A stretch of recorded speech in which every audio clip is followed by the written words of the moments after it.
handling uncertainty and anxiety due to COVID-19. The whole world is right now at a very confusing state of mind.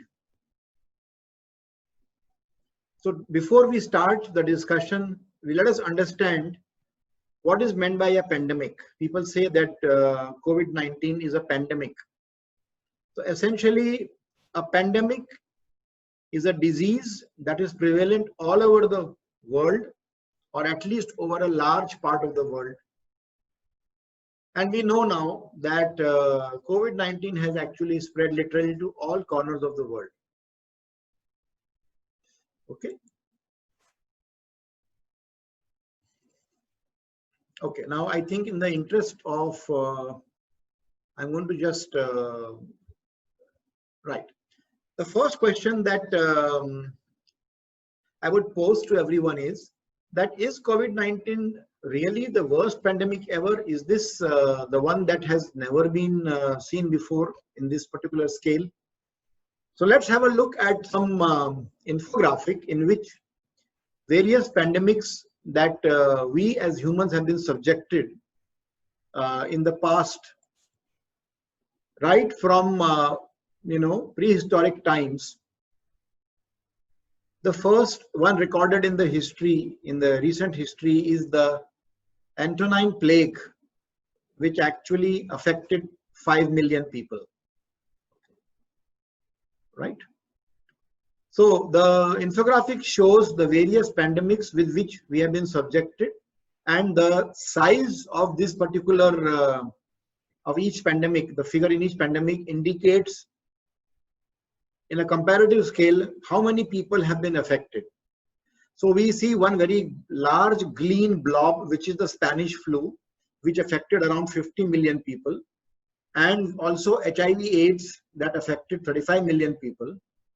And where does COVID-19 stand? COVID-19 stands actually at the right at the bottom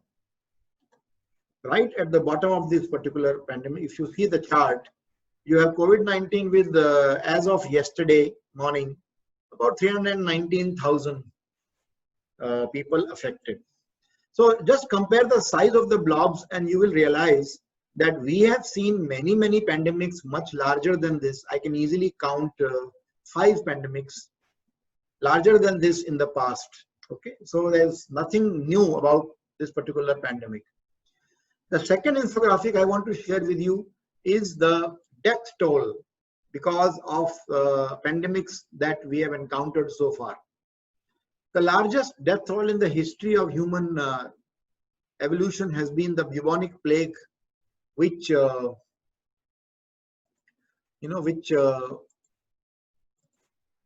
killed around 200 million people, followed by smallpox, Spanish flu, the plague of Justinian, etc., etc. Where does COVID-19 stand? COVID-19 actually is currently a very, very small blob somewhere in the bottom of this particular figure. So although COVID-19 has created so much of halla gulla all over the world and so much of anxiety, so much of tension, it is actually one of the very small pandemics that has been affected the human race. Okay, so this is the first thing I wanted to discuss to put the COVID-19 in perspective. Moving ahead,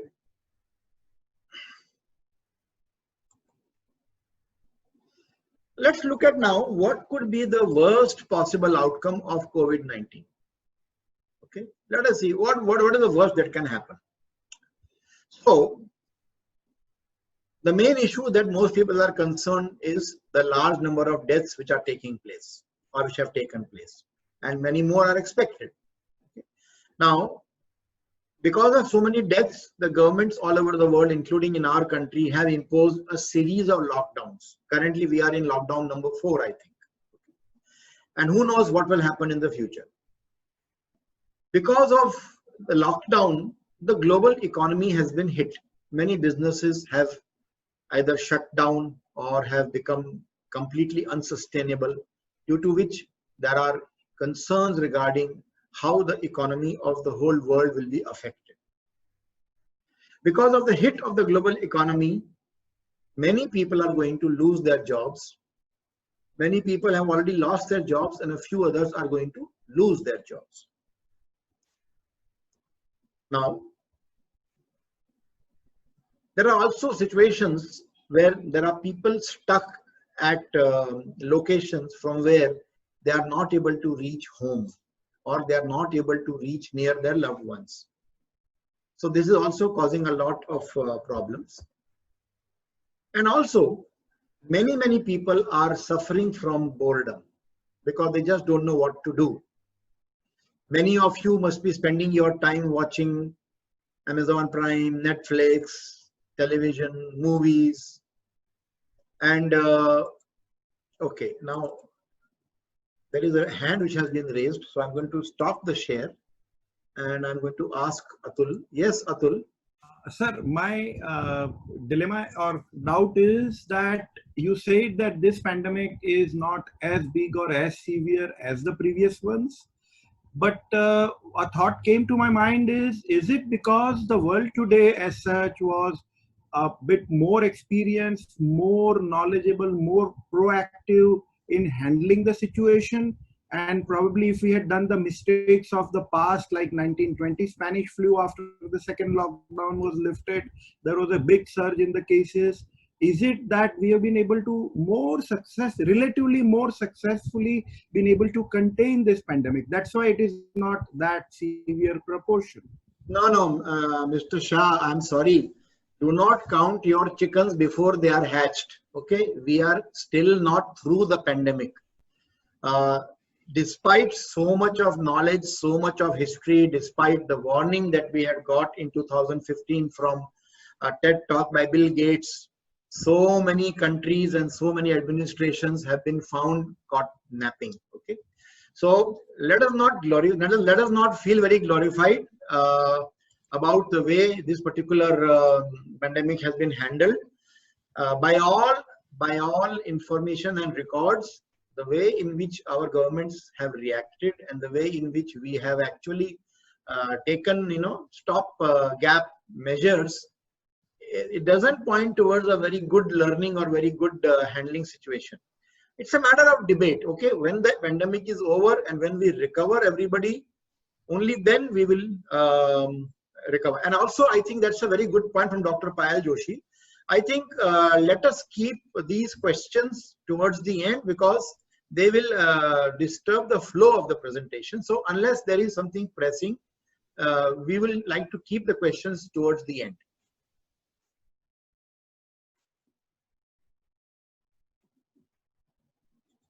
Okay, coming back now to where I was.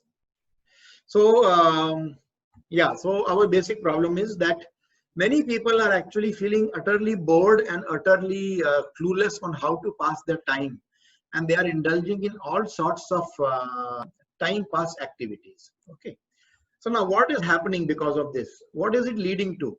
This is leading to the two problems of uncertainty and anxiety. Uncertainty because nobody knows what will happen. Students of the final semester are concerned about how will the semester be closed, how will they pass out, how will they be able to get jobs, right? And the faculty members are also concerned about how they will be able to handle this online teaching and things that they have not done in the past, how reliable it is. So all around we have uncertainty, and uncertainty leads to anxiety and frustration. So the basic problem now is everybody is concerned about this one big question. When will this end? Will it end in July? Will it be September? Will it be December? Who knows? And with this particular anxiety and uncertainty, the basic question everybody has is, what is my future? Even those people who are already in secure jobs are also concerned about how the future will shape up. And therefore, all around we have frustration and anxiety. People are still joining the webinar. Oh, I'm not stopping them, but very soon I'll have to probably just stop the meeting. Now, the next question I want to ask you is, okay, we have seen the worst outcome. The next question I want to ask you is, okay, there is COVID-19 all around you and so many things are happening. But honestly speaking, let us take a very disproportionate look on really, should you be really bothered about COVID-19 so much as you are? Okay. Why do I say this? Because number one, you are not on a ventilator that it should start bothering you that, okay, my life may not be for a long time. You're not on the roads. You are safely ensconced in your residences or in your places, right? You also have food on your table. You are not hungry. You are not without any resources. All of you have access to your phones. So therefore you are connected. And sometimes being too much connected can be a problem because it can create more anxiety. Why? Because every time you get an update, every time you look at what is happening, you start getting more and more concerned. Nevertheless, I think in the current times, it's a privilege that you have access to your phone. Okay. Secondly, should something happen to you, God forbid, if you get infected by the COVID-19 virus, you are in a position to reasonably isolate yourself physically. Unlike many of our countrymen living in slums, living in Dharavi, living in Govandi, living in very, very, very congested areas, where even if they want to physically isolate, they have absolutely no way of isolating themselves because of the situation in which they are. We are therefore very better.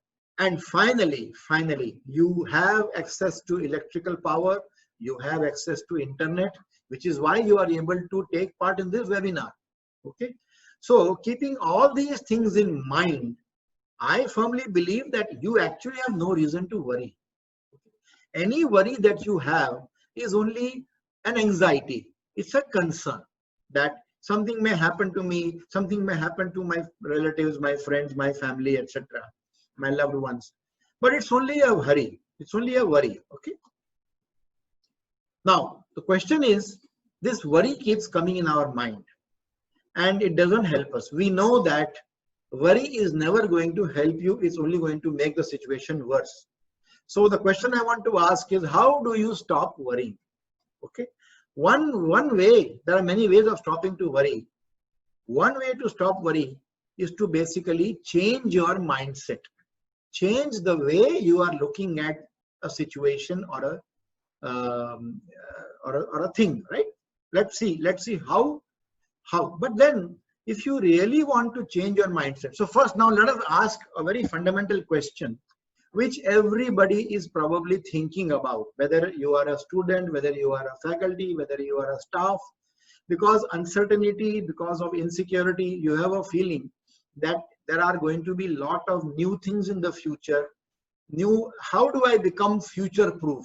How do I use this time to make myself in such a way that future changes do not affect me that much?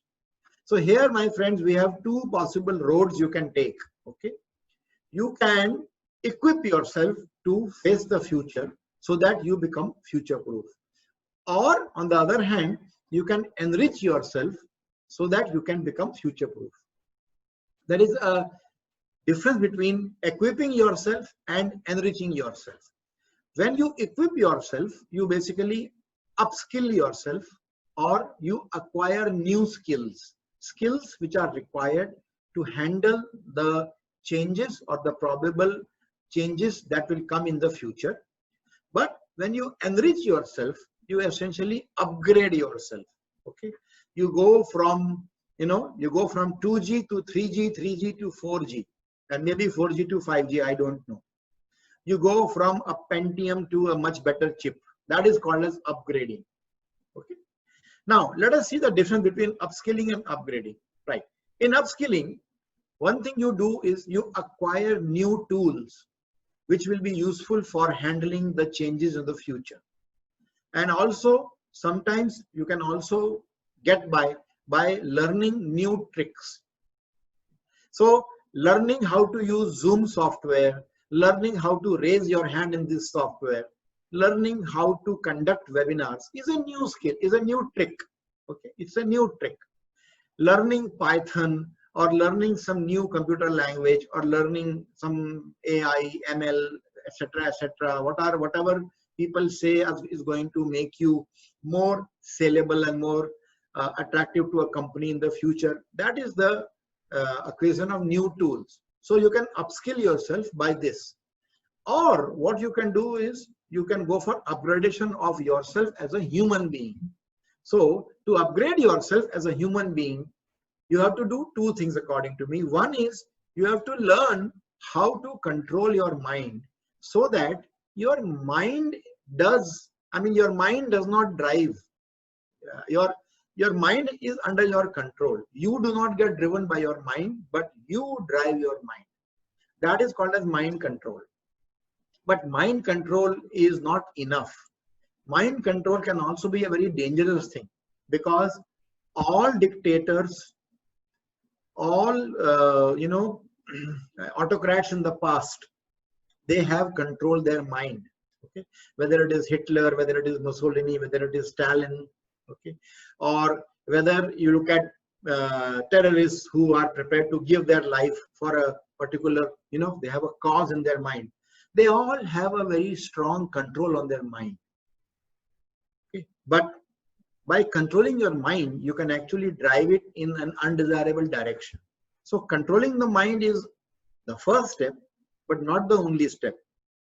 Next thing that you need to do is to purify your mind, because only when you purify your mind, you will be able to actually achieve things which are not achievable by general, and you'll not be able to handle all these particular situations. Okay, moving ahead. I want to now ask a question. I've been talking for a long time. There are two approaches to handle the future and to make yourself future proof: equipping yourself and enriching yourself. Maybe this is a time when I can stop my sharing and ask you a question: which approach is better and why?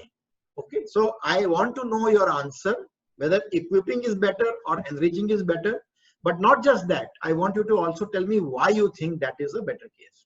So I'm going to stop my share, and I'm now going to look at the people. So Trisha has raised her hand. Yes, Trisha. Hello, sir. Yeah, Trisha.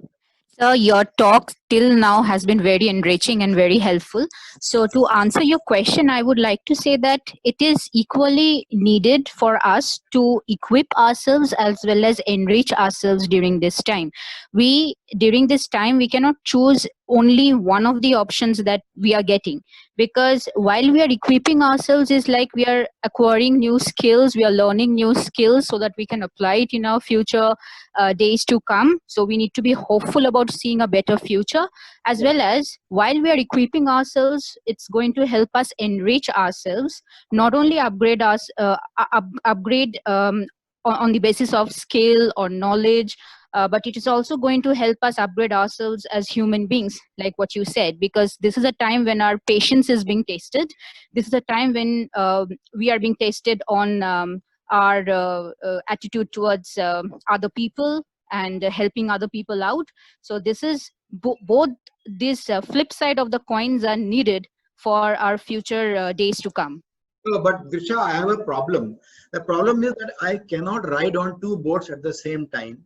I cannot walk on two roads at the same time. So suppose you come to a junction and one junction says go this way to enrich and the other one says go this way to equip. Now my question is, I cannot do both, so then I have to choose one of them. I'll come back to you. Let me just go. Let's just go to some other people. Okay. Ahan, you had raised your hand. Yeah, yes, so can you hear me? What do you say? What do you say? Equip, enrich. So I feel it depends on the type of problems that you are facing in your mind currently. For example, I'll give you my current situation right now. Currently, I'm a student who is worried about when I'll be able to go for my master's abroad, if I'll be able to go for my master's abroad. But a lot of these things are things that cannot really be solved by upskilling myself right now. It is more of a mental block. It's more of a mental pressure that I have. So in that case, I feel trying to acquire certain calmness in my mind, etc., will be a better option. But for someone who is worried about, say, losing a job in the future or facing more competition with peers in the future, for them, I would say upskilling is a better option, as when the lockdown finally ends, they would have kind of an edge over the other applicants and thus make a place for themselves in their application pool. Okay, okay, fine. So you are saying that it depends on the individual's perspective, what is more appropriate to that person. Okay, I accept it. I'm not going to counter anything. I'm just taking your opinions. Right, Anjali. Anjali, you are now on you can speak now. Sorry, I'm sorry.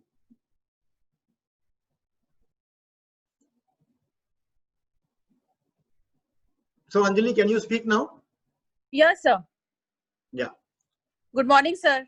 Yes, very good morning. Please answer my question. Let us keep Yeah. it very, very small. Keep your answers very specific. I would Enrich definitely or like equip. to say, sir, that equipping yourself in this at this time, you know, when everybody is at home and they can find out some time for themselves.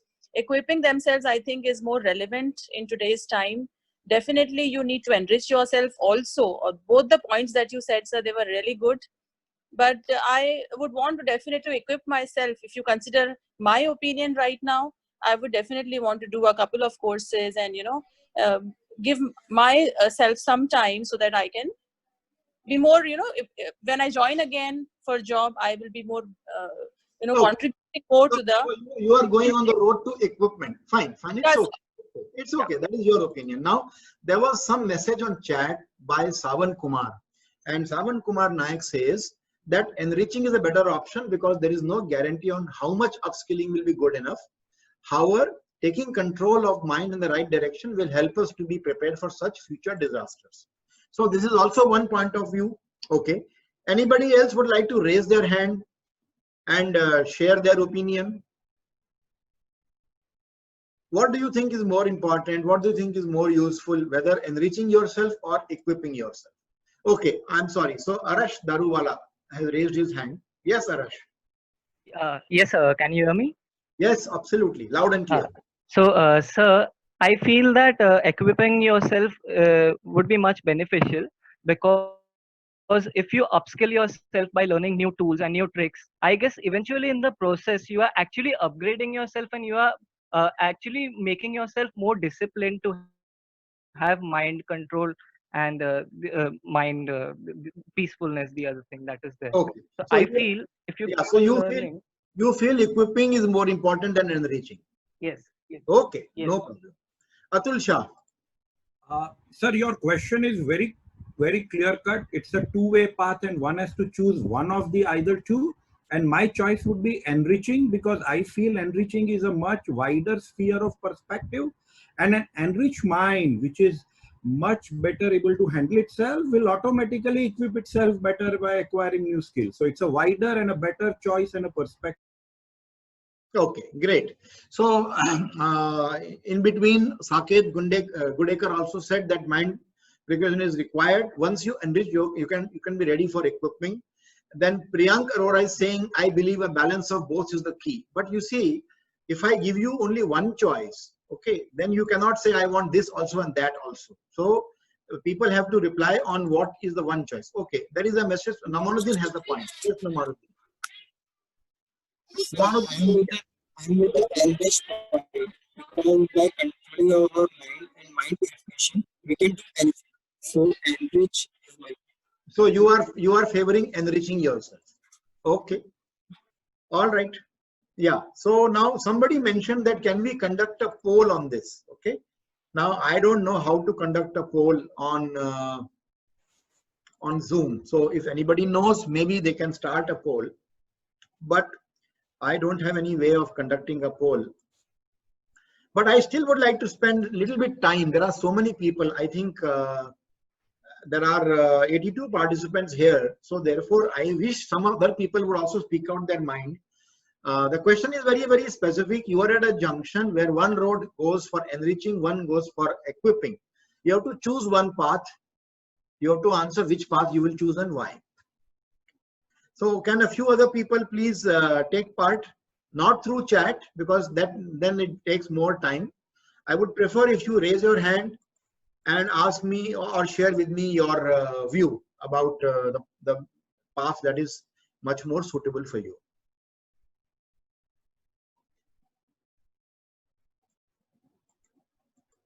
Okay, I don't see any people who are raising their hands. So I'll probably just discuss the points which have been raised. See, I think the most appropriate answer which I found in all this is the one given by Savan Kumar Naik. Actually, upskilling is fine, but upskilling is not an end by itself. Okay, so first thing is you don't know which particular skill is necessarily going to make you more desirable and more useful for the future.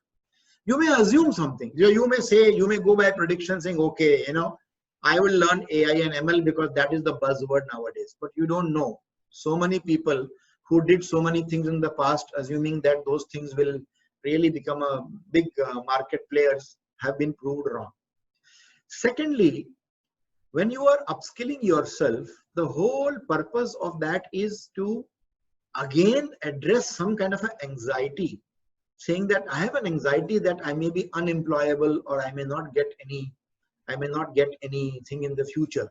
And also remember, when you are under anxiety and stress, okay, and then during that condition, if you start learning new skills, it also takes more time.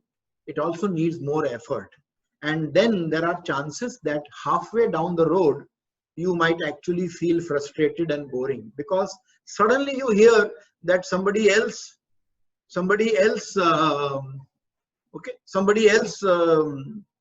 has beaten you in the race. You learn a new programming language. Let's say you don't know Python and you learn Python. And then suddenly you meet a friend who says, "Arey, you know Python, but I also learned this, and that." Again, you start getting anxious. You say, "Oh my God, where will I be?" He or she is in the same class. Now, Parth Reshamwala has made a comment. I believe that getting yourself equipped is more important because it will make you get more confidence, and this can ultimately lead to having mind control. Because there are a few people who become depressed when they do not meet up their expectations and might take up the wrong path. Actually, Parth, you have answered the question, but your conclusions seem to be opposite. Okay, if you become depressed, that means you don't have any control on your mind. Correct? And under a depressed mental situation, do you really think people can equip themselves? Very difficult. Okay, that will be very temporary and it will not really lead to any long-term benefit. Okay, so my suggestion to you is that do not worry too much about only equipping yourself, because that is very short term. If you really enrich yourself, if you somehow attain a mechanism by which you are able to really control your mind and not get easily affected by the situation, because today it is COVID-19, tomorrow something else will happen. Okay, you have enriched yourself. You have enriched yourself by you have equipped yourself by learning some new skill, and tomorrow there is an accident and you lose both your hands. Okay, now what do you do? So then what do? You say, okay, now I'm going to start learning how to write with my leg. That is fine. That is a very positive approach. But what will make you take that decision? You will take that decision only and only if your mind is in your control. So it's very important, I think, that we look at the mind. So if you want to really learn how to control your mind, we first need to have a very, very brief idea about how the mind works. So as you can see in this graphic, our aim is that our mind is right now having a lot of gunjal, lot of knots are tied up in the mind. And what we want to do is do something proactively so that we can create an untangled mind. Because an untangled mind, a calm mind, a relaxed mind is able to really do many things. So first you have to make your mind calm and relaxed. Then automatically you will be much more efficient in equipping yourself with new tools and new tricks. So I think that mind control and mind purification is the first step. To understand how the mind functions, I think we need to have a look at how from the 6 sense doors of a human body, we lead to either peace or misery. Okay. So all of us as human beings, we have 6 sense doors. We have a taste through which we acquire information about something that we can eat. We hear sound, and because of hearing we come to know that there is some information which is coming. We have a sense of smell which allows us to get olfactory input. We have a touch, we have a sense of touch through which we come to know. And we also have eyes which allow us to see and acquire the visual input. Now, can someone tell me which is the 6th sense that everybody as a human being has? Okay, I'm talking about 5 sense doors: taste, hear, smell, touch, and see. But there is also a 6th sense door. So which is our 6th sense door, which all of us as human beings have an access to, and through which also we take input? Right. So there is a hand raised by, there is a hand, okay, 2 participants have raised their hands. One is Atul, the other is Arash. Now they have already spoken. So is there somebody else who would like to raise their hand?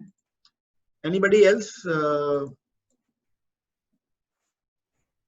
Okay, well, let me then go to Arash. Yes, Arash. Hello, sir. Yeah. I feel the 6th sense is the sense of intuition, Sense because of, sometimes we think, yeah. okay.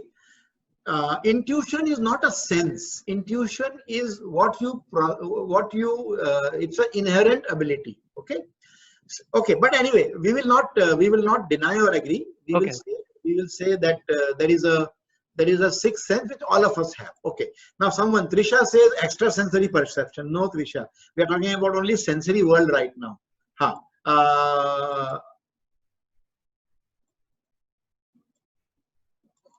Okay, sorry, I was trying to.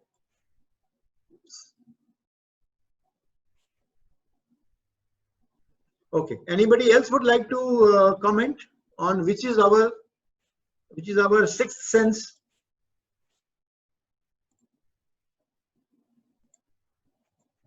There was one more hand raised. Just a minute. Mind, yes, Dr. Payal Joshi, you are right. Dr. Payal Joshi, the 6th sense that we have is our mind. Our mind is our 6th sense. That's it. I was waiting for that particular.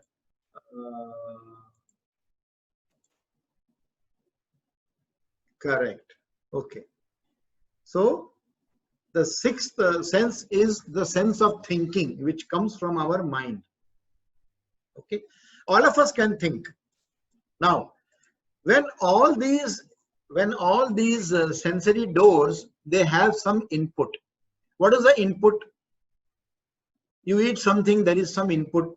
You have a faculty of tasting, and thenceforth you cognize. You say, okay, I have tasted, so it can process. Similarly, a thought arises in your mind. So you get to know, yes, I have arised some thought has come to my mind. So this faculty of processing or taking the input of these sensors, the 6 sensors that we have in our body, is called as cognition. Okay, so all of us have these 6 cognitive abilities or 6 cognitive faculties. Now, what happens is, whenever there is any input on this particular sense door, one minute, there is a hand raised by someone, so maybe I'll just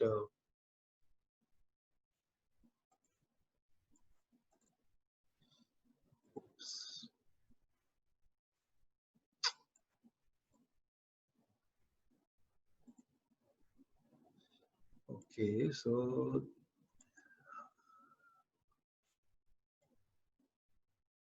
sorry, Anjali is raising a hand, but I'm not. Yes, Anjali. Yeah, sir, I was on the same line. I was saying that it is the mindset in your mind, you know, whatever you are thinking is the 6th sense, which gives you an instinct, which makes you conscious about things, and which coaxes you to finally think and act on it. Correct. So that we have already covered. Okay, thank you. So we'll go ahead. And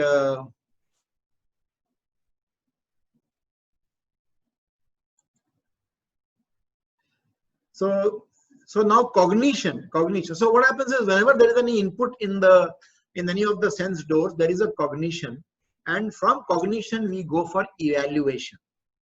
Evaluation means, is this particular input good or bad? And there is a third evaluation, which is I don't care, neutral.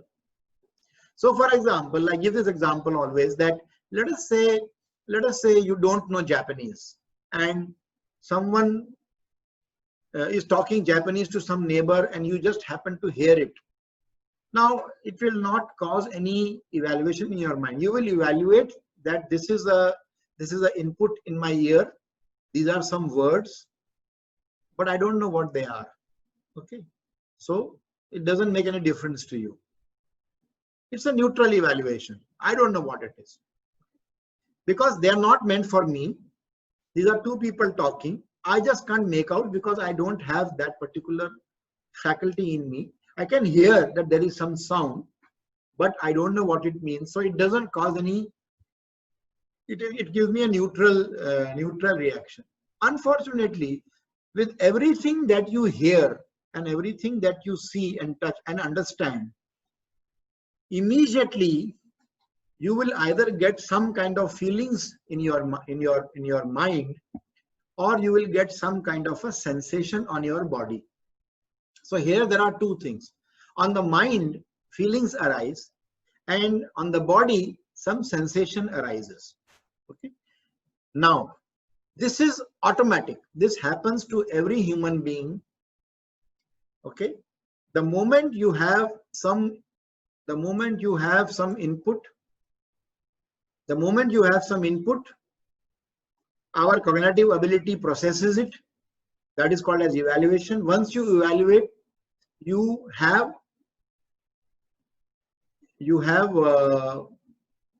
some feelings in your mind, or you have some sensations, or both.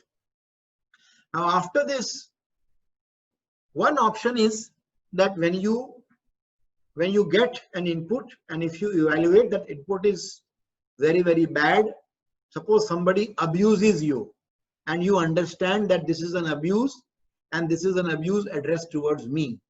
So what will happen is you will give a blind reaction. The reaction is, I don't want this to happen. Why are you saying this? On the other hand, suppose somebody praises you. Okay, Professor Pant is very well educated. He works in IIT Bombay. He has been to so many countries in the world, blah, blah, blah. Immediately I understand, oh, Ahan is talking good about me. Ahan is appreciating me. Ahan is praising me. So my evaluation will lead to very good sensation or very good feelings. And then again I'll have a blind reaction. Now what is the reaction? Oh, I like it. Oh, Ahan, can you speak more about me? Ahan, can you tell also that fact about me? Also, can you tell that I'm an expert in that area? You know, I want it to be more and more. So if my evaluation for any sense door is that it's not a good thing, I don't want it, the reaction normally is, it should not be there.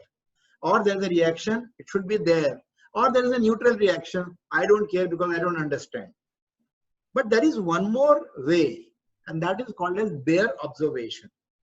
And that means there is input and I evaluate it, but after evaluation, I do not react. I say, okay, it's fine. Okay. Now what happens is, see the difference. When you do blind reaction, you ultimately roll into misery. Okay. Blind reaction, whether it is a reaction to a positive thing or a negative thing, ultimately leads to misery. Okay. But when you go for bare observation, that means you really acquire a faculty where the evaluation of the sensory input of the mind does not really create any, you don't react to those things. You just learn the habit of bare observation. Then you will achieve a state of being in peace. Okay. So once again, we have two roads. From the point of input to cognition to evaluation to feeling and sensations, we have no control. As human beings, these will happen. But the moment you have feelings and sensations, again you are at two roads, just like you had a road of equipping and enriching. You again have two roads. the roads of bare observation or blind reaction. And if you take the road of blind reaction, you will end up in misery. If you take the road of bare observation, you will end up in peace. So that is the fundamental manner in which our human mind functions. Okay. Okay, now the question is, we can again actually open here and take some questions. Okay, so I have stopped sharing my screen, and my question now to you is that is there any comment you want to give on this particular discussion? Is there something which is not clear, or would you like to comment on something?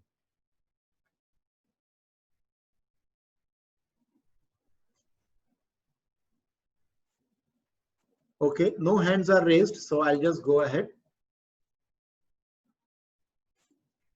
Yeah, so Dr. Payal Joshi is asking a question: is bare observation is being neutral to situations? In a way, yes. In a way, it is acquiring a mental state of calmness and equanimity, being neutral. That's right. Okay, there is a difference between neutral reaction and being neutral towards. So after assessing that this particular input is desirable or undesirable, if you still remain neutral, that's a different thing. Great. Okay, so let's go ahead then. The question is that if bare observation is something that, I think there is one more, there is one chat. Okay. So don't you think we should acknowledge the appreciation by Aman Chandrani? Okay.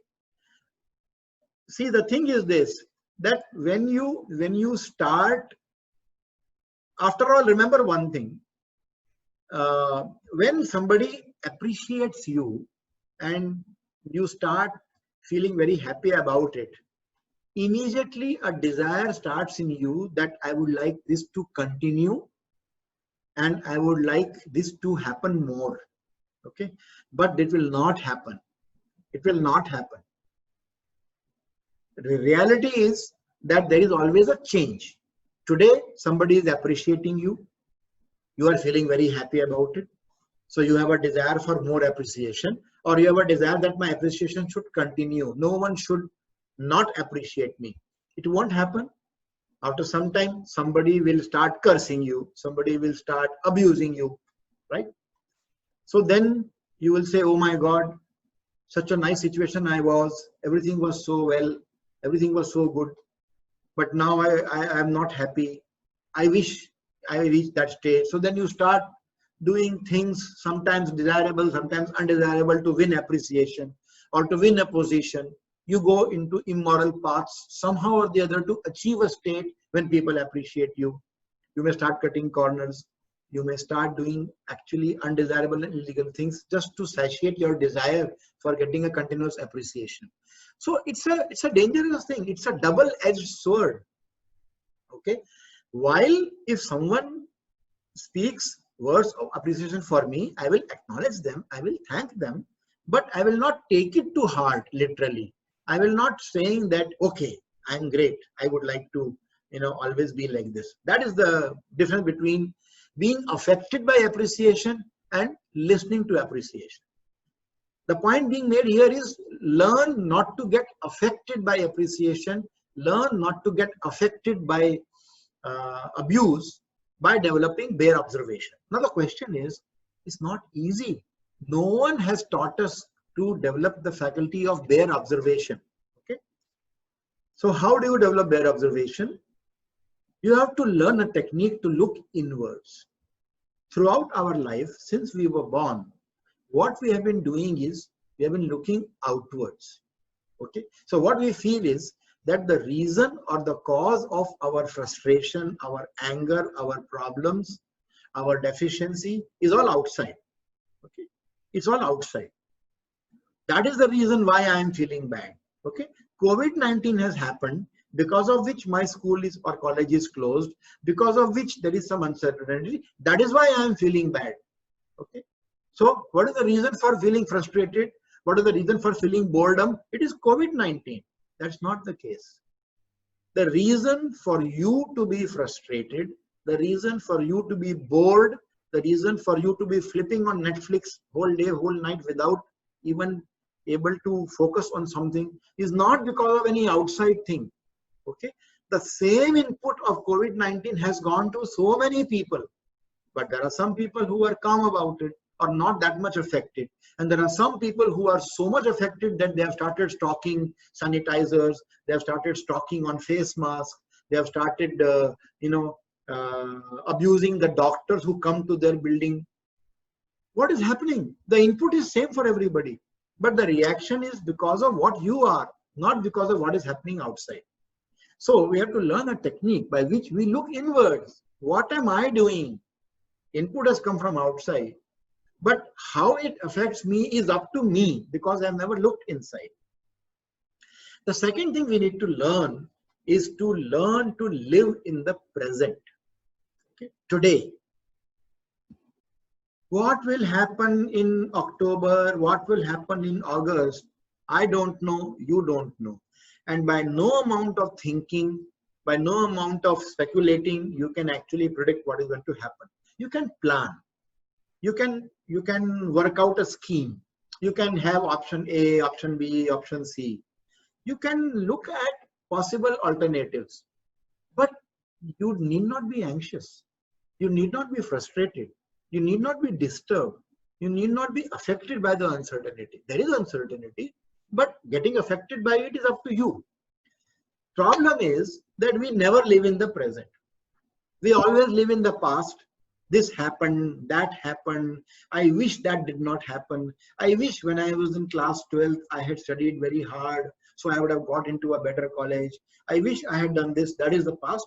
Or I wish tomorrow I do this. I wish I get a job in Google. I wish today, right now, present, we don't live in that. What will happen? What has happened? We always live in the past or in the present. So we learn a technique to look inwards and to live in the present.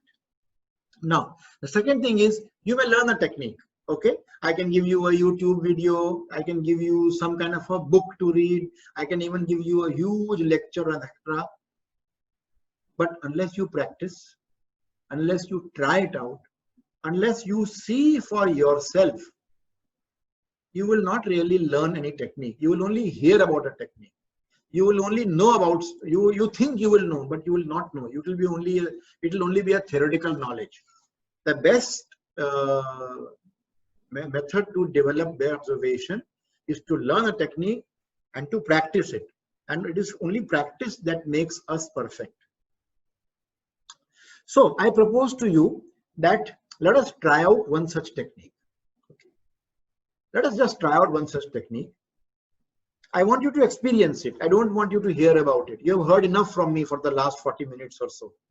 Now let us try out something. Okay. Should we do it right now? Are you ready for doing it right now?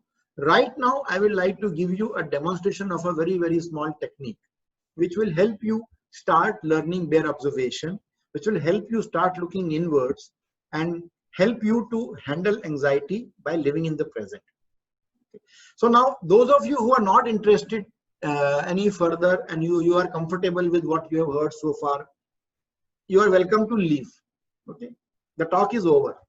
What we will do now is a small practical experiment. Okay, this particular technique which I would like to talk to you about is called as Anapana meditation. Okay, now don't worry about the word meditation, because the moment you say meditation, people think of so many things. They think of religious practices, rites, rituals, they talk of spirituality, God, etc. Keep it aside for some time. Okay.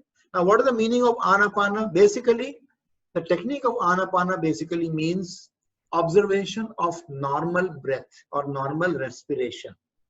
Normal. As it comes in, as it goes out, naturally. You are not required to control your breath. You are not required to steer your breath in one direction, stop your breath or increase it. No. Natural, normal respiration. The question that most people ask is, meditation, it should be to do with God. It should be to go with some holy person, some very pious person, or maybe nature, maybe the sun, the moon or something, the oceans. Why this thing like breath? Okay, there are two fundamental reasons. This whole technique is absolutely scientific. Absolutely scientific. That is why a technical person like me is talking about it. Otherwise, I have no business to talk to you about these things. I am trained and experienced only in technology, right? But I'm talking about it because I have found it to be very, very scientific, and I'll talk to you about it. So why breath? That is the first question. First answer is breath, because breath is available to you always. Whether you are sleeping or you are awake, whether you are at home in the lockdown or working in a college or traveling in the local train, it's available with you. Okay. So something which is always available becomes a very useful tool, because it's not that, oh, I need to have a book with me, that book is not available so I can't meditate. No, if you are alive, you can meditate. Second thing is, this is universally acceptable. Whether I talk to a Jain or a Parsi or a Hindu or a Muslim or any other Russian or American or Japanese, everybody has breath. The moment we talk about a particular god or a particular saint or a particular guru, then immediately people say it's only meant for me, not for me. Somebody will say, I don't want to do that, it is against my religion. It's fine. Breath is something that everybody breathes. A Hindu also breathes, a Muslim also breathes, and always breathes whenever they are available. So if we have a universal, permanently available tool which helps you in meditation and calming your mind, that is the best way to use it, isn't it? That is the best tool you can use. Now, before you go ahead and experience this technique, you should first know what are the benefits, right? Okay. The first benefit is that because of any reason, because of COVID-19 or because of any other reason, if you have any fear, anxiety or pressure or frustration in your mind, it just helps you to deal with it. Okay? Second thing is, it's a technique which will always result in calming your mind and relaxing your mind, if done properly and if done regularly. It allows you to experience happiness and peace in whatever situation you are, in whatever condition you are. And also for students, especially very important, it helps in concentration and memory. There are many, many more benefits. There is a huge list, but I don't want to talk about it. I have just picked 4 which I thought were more relevant in today's scenario: dealing with fear, anxiety, pressure, calming and relaxing the mind in this whole situation of all negative inputs, giving you happiness and peace, and allowing you to concentrate and get a good memory. Okay, so now I'm going to give you some very simple instructions which I would like you to follow if you want to experience this technique. First thing is that you have to sit down in any comfortable posture. Like I am sitting on a chair. I am very comfortable on a chair. Some of you might be more comfortable sitting on the floor. Okay, so don't lie down on the bed. Just be comfortable in any posture. It could be on the floor. Some people can sit nicely cross-legged. Some people can sit on a chair. The only thing that you need to do is to keep your back and neck straight. Don't sit like this, and don't sit like this, and don't sit like this. Just sit with your back and neck straight. Then I'm going to play a small audio file, about 10 minutes of duration. There will be some instructions in that. All you need to do is faithfully follow the instructions. See, you want to try out a new technique, so give it a proper scientific trial. Don't put anything from your side into it, and don't remove anything from what they are saying. Just do exactly what they are saying. Anybody can do it. It's a very simple technique. Are you ready? Okay. I hope people are able to hear me and they are ready.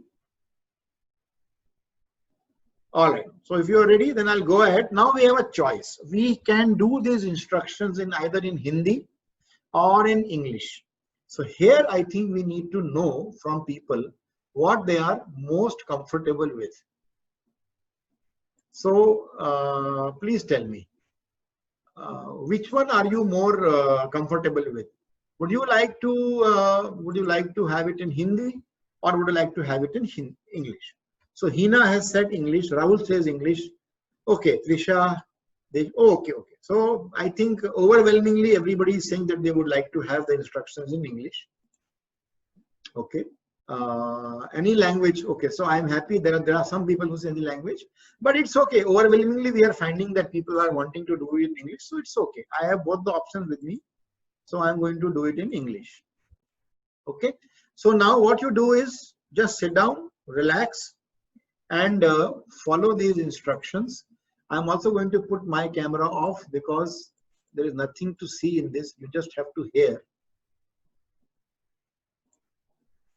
Okay. Okay. Right. We will just share the screen, and I'm going to play the instructions in English. Okay. All right. So you will soon hear instructions in English. Kindly follow those instructions.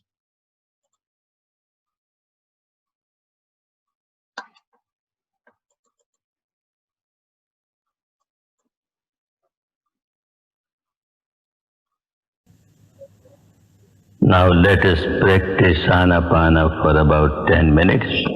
Practice Anapana. Sit comfortably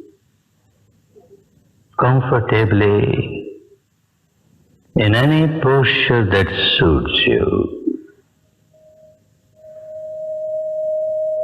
Keep your back and your neck straight. Keep your eyes gently closed. Those who wear spectacles should take off their spectacles during meditation period.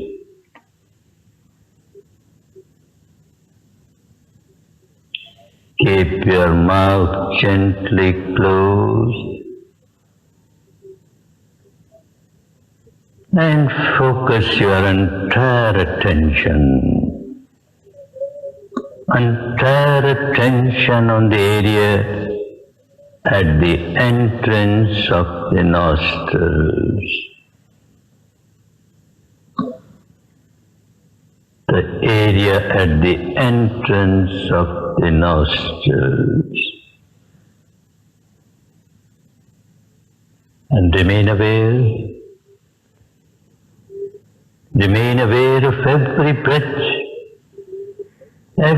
breath coming in,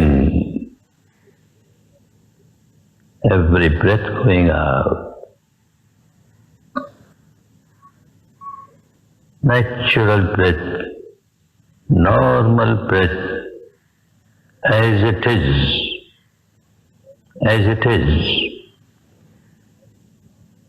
If it is long, it is long. If it is short, it is short. Passing through left nostril. Passing through right nostril. Or through both the nostrils. Just remain aware, do nothing.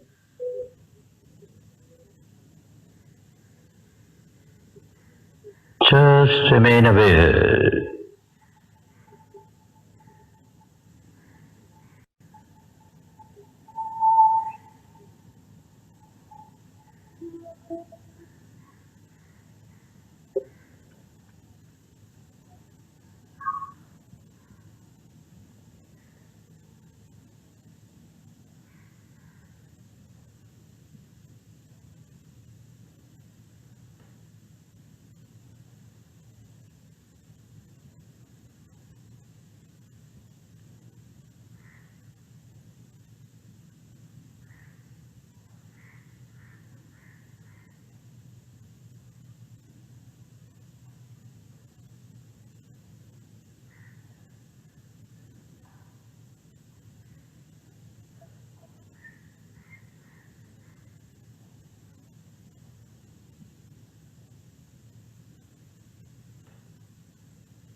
alert, attentive,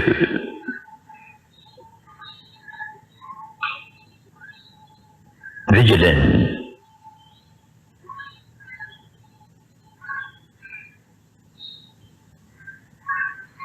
remain alert,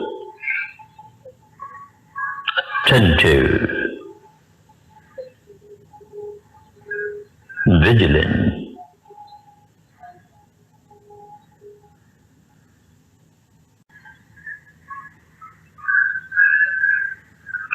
constantly aware of the breath, the incoming breath, the outgoing breath, incoming breath, outgoing breath.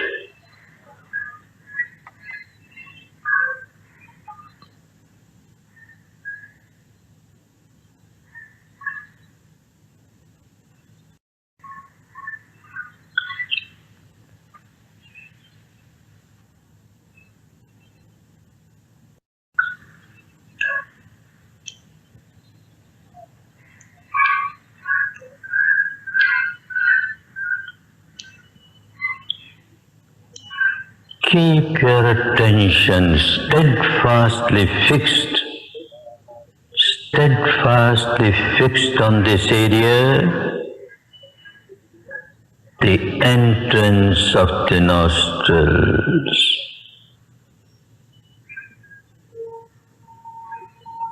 Like a gatekeeper, like a watchman, aware of every breath entering the nostrils, aware of every breath moving out of the nostrils.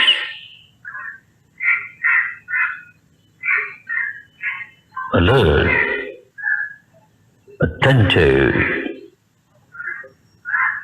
vigilant.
Incoming breath,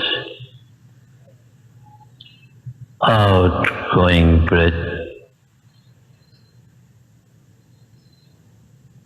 natural breath, pure breath, nothing but breath.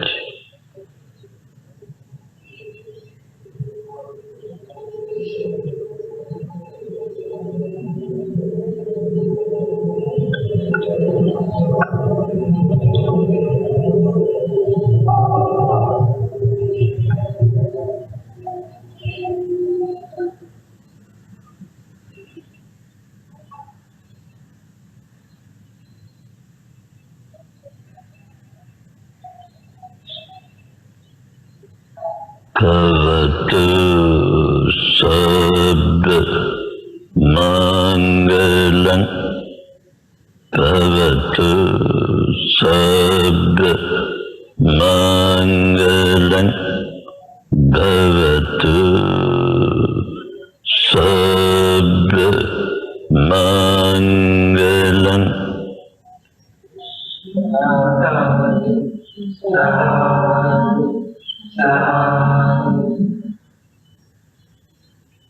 Good, good. Be happy. Be happy. Be happy.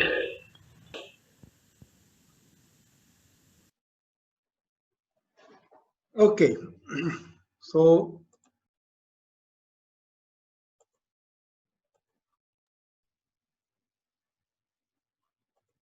all right, so I'm going to now open up the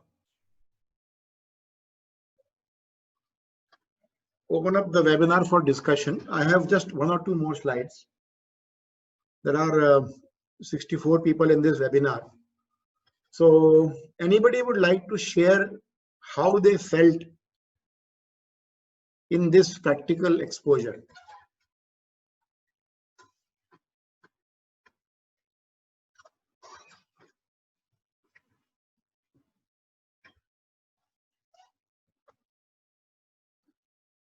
Yeah, so Jigisha has given a comment about meditation being a tool to balance the mankind all time. That's right. But my question is about specifically what experience you have undergone in the last 10 minutes. P. Deshmukh says that he felt calmless. Okay. Professor Mukherjee has raised the hand. Yes, Professor Mukherjee. Hello, sir. Can you hear me? I can hear you. Yes. So the activity was quite good. Initially, the first 6 minutes I could concentrate, but after 6 minutes 45 seconds, I just lost my concentration and I had to leave it. So this is my view. So I need to know how can I extend this time for at least this 10-minute session. Yeah. See, what happened to you happens to everybody. I mean, these are things which happen to everybody. This is. And as soon as I close my eyes, I feel like there's a lot of tangling going over in my head. Yeah. So, I'll just first. So many people have felt calmness, relaxed, calm and serene, calming, peaceful and happy, calm and relaxed, feeling relaxed in the last 4 to 5 minutes. Yeah, some people do have some minor difficulties when they do it for the first time. So the only way to extend this particular experience is to just be patient. So Parth says that he could feel calmness, and after a while I lost my patience. Don't worry. See, you have just experienced the working of the human mind practically. Okay? So it happens. Don't worry about it. Ruchika, yes. Ruchike Sharma, sorry. Hello, Ruchi.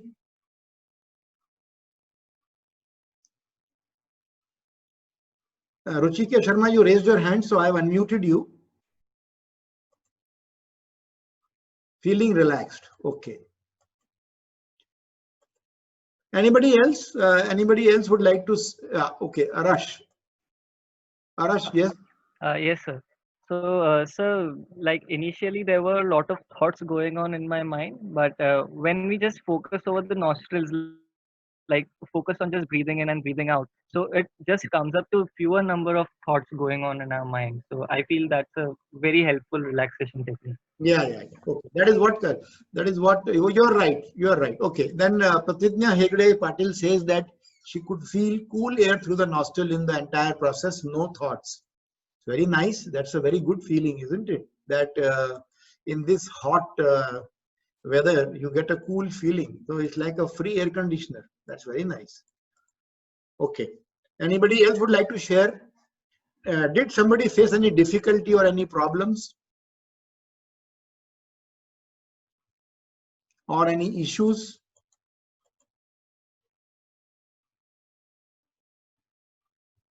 Okay.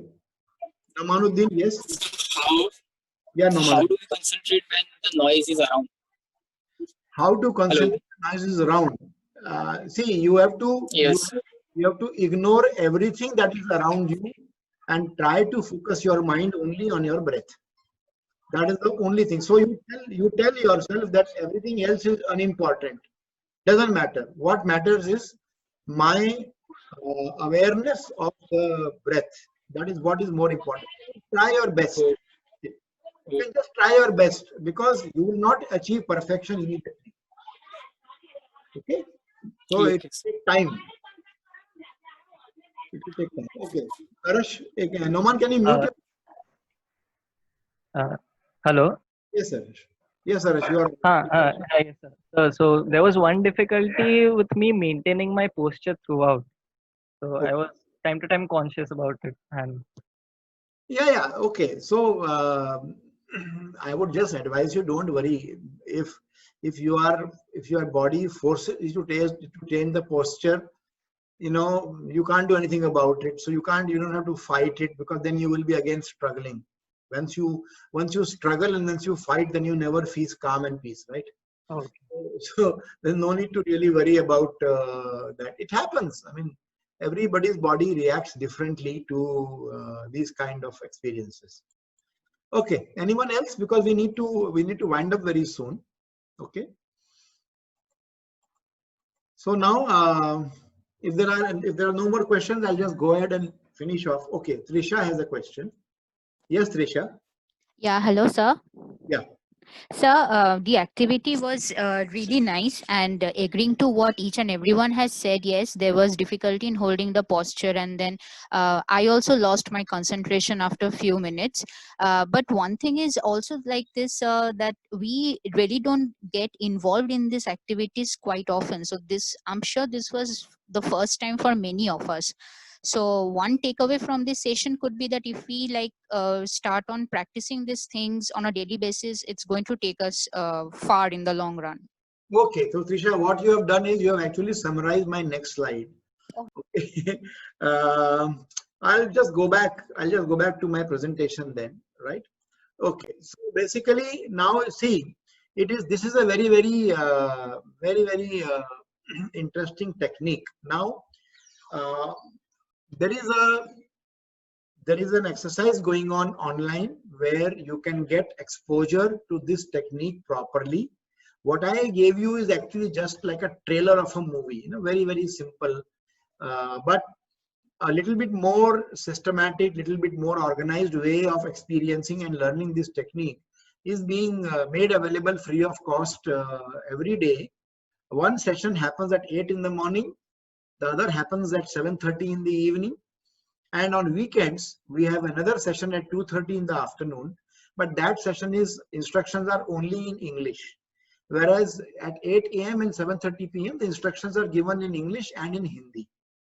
Okay, so these are free sessions, and for that you have to register at this particular link which I have mentioned below. I'm sure all of you can see this link, and so my recommendation to you will be is that if you have felt even 5% nice in this experience, I would suggest you go and register for these sessions. And there is one at 7:30 p.m. today, for example. You can register for that on this particular link, and then learn it properly. Once you learn it properly in a more systematic fashion, and there will be a proper Q&A session there. It will go for about 1 hour, I think. Then you can practice it daily. Once you practice it daily, you will really feel very calm and relaxed in the current situation. Okay, so I will thank you very much for your very kind participation. We have already reached nearly 1 hour and 25 minutes. But definitely I want to open up this particular presentation for any questions. Okay, so now is the time for you to ask questions. So Vaibhav has a question. Can you please tell us some techniques to overcome OCD during this lockdown period, some serious OCD? Yeah, so OCD is one of the ways of handling OCD is meditation itself. So you try out this and register for this particular link. And once you register for the link, you will be able to practice, and there you can ask your question about OCD also. Okay. So I am through. Thank you very much. Do you want me to share the link on the chat?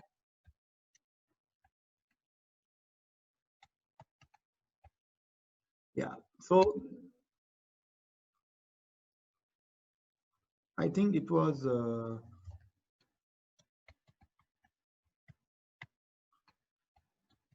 Yeah, this is the one.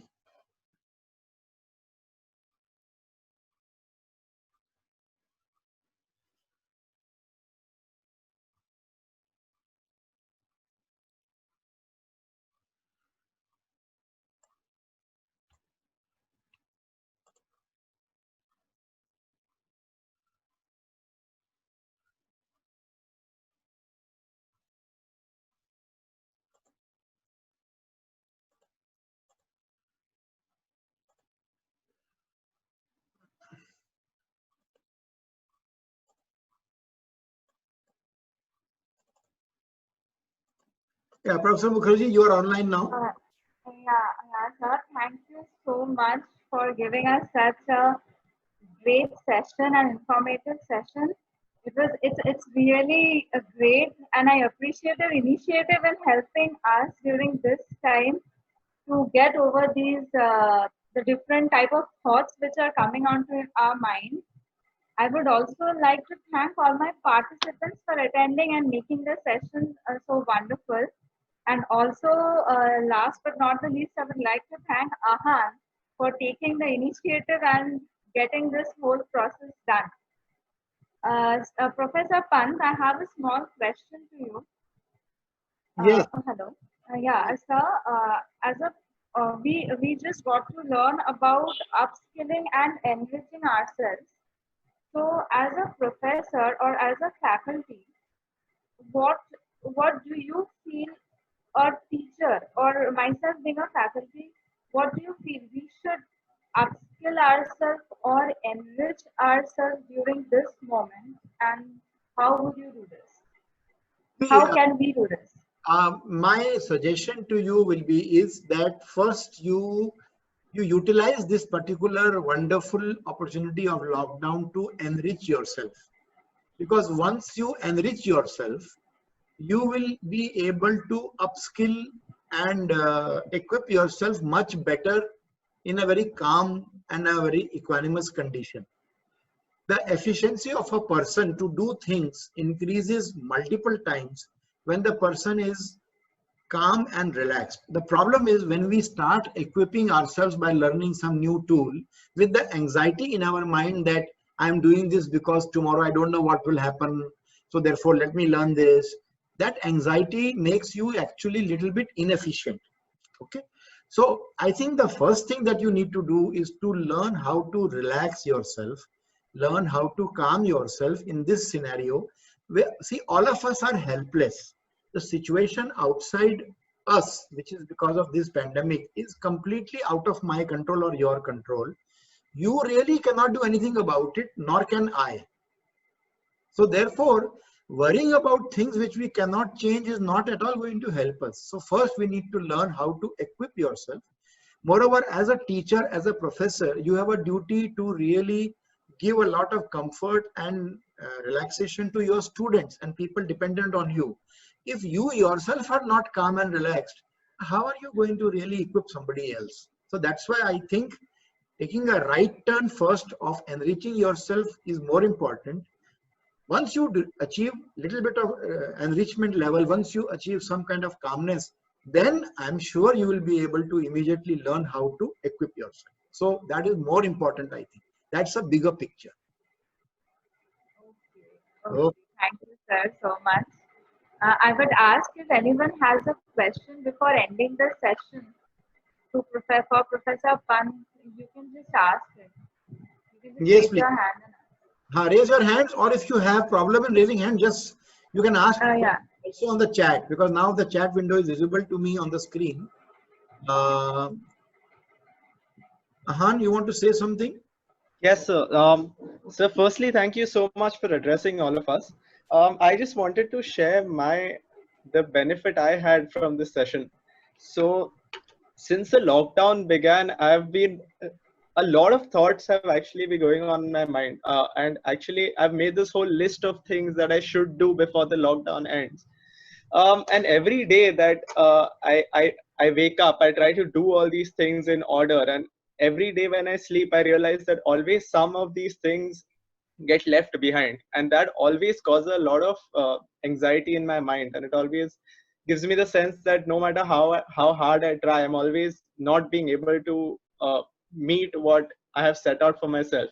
So I think the techniques you have shared today will really help me out and make me realize that it's more important to be mindful rather than try to chase some goals that may or may not be important in the future. Yeah, I'd just like to add one more small advice. So in the current situation, and always, it is very important for us to get a good sound sleep also, because many people are having disturbed sleep nowadays, correct? Because they think Correct. a lot. So my advice to everybody here is, if possible, just do 10 minutes of meditation before you sleep.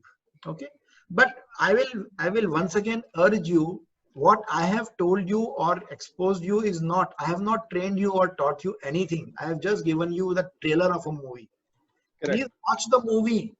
Please watch the movie by registering to this particular website and equipping yourself. Learn it properly. Do it once again with them.